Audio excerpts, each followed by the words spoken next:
Hi, this is Todd Howard of Bethesda Game Studios, and we're here to show you a sneak peek at our latest game, Skyrim.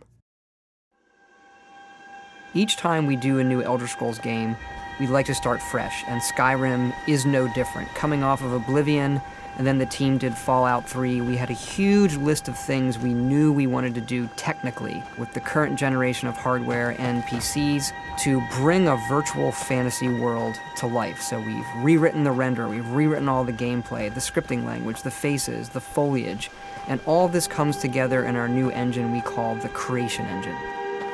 So we're interested in all the little details like this plant here, the medium details of these logs and trees, and all the way up to distant mountains. And if you've played our previous stuff, you know that mountain is not just a backdrop. You can walk all the way to the top of that mountain. And it's a huge world. Like our previous games, you can create any kind of character you want and then go do what you want. The game's primarily designed as a first-person game, but you can also play in third person.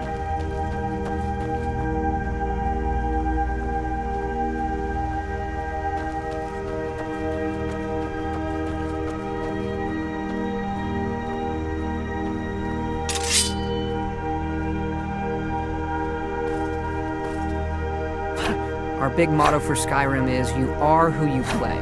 So whatever you have in your hands or whatever you're using, you're going to get better at, and then you're going to level up.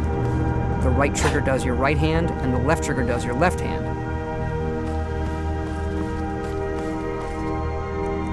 And you could put either a weapon or a spell.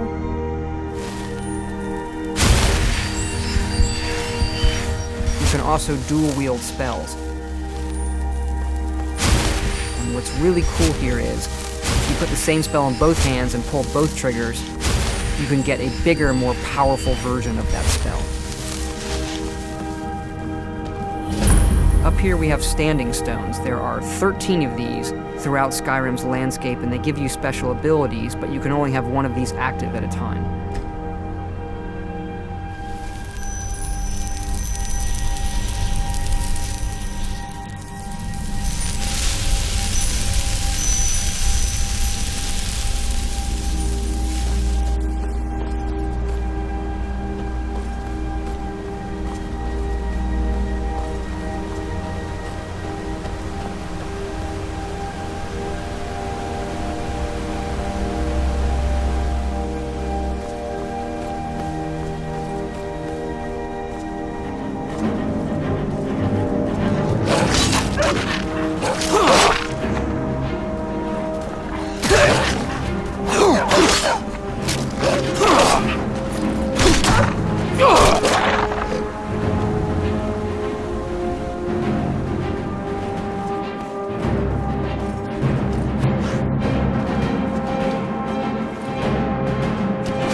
This is your character menu.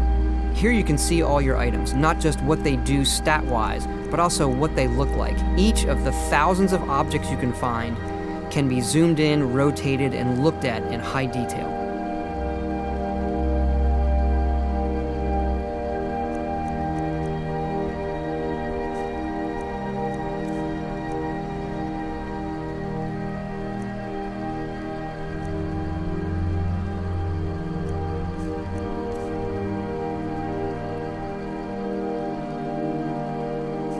With the skills menu, you look to the heavens, and here you can see all of your skills, how they're progressing, and as your skills increase, you'll push yourself to leveling up.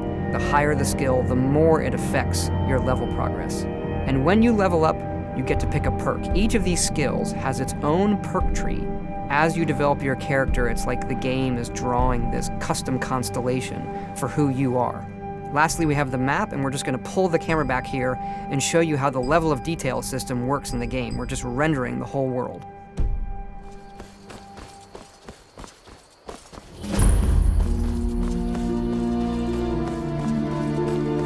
dragon! I saw a dragon! What? What is it now, Mother?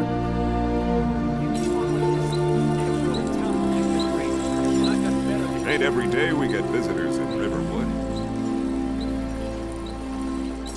Gerda's family first settled here as woodcutters a few generations ago. She and Hod run the mill. I make a decent living sharpening axes and fixing the sawmill.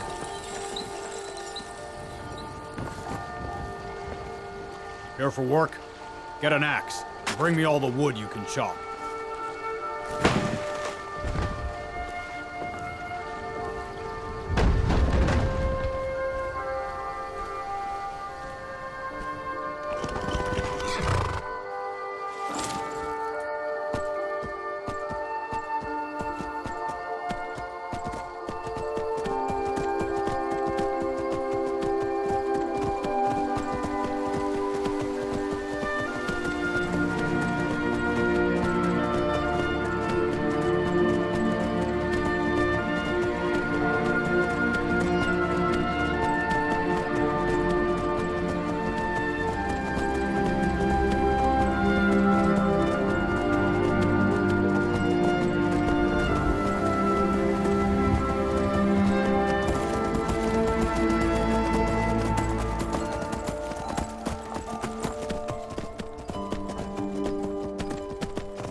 This mountain here is the tallest mountain in Skyrim. It's called the Throat of the World.